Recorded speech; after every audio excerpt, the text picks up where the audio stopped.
What the? I need it on my desk now! Woo!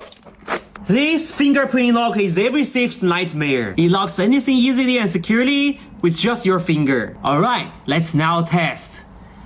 Let me register my fingerprint. Wait, how did it unlock? What if I try... What?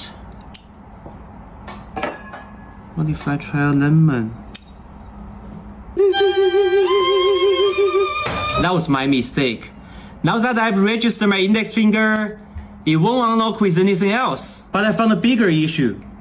If I tap it with something lightly, the lock opens. And I didn't even force to break it.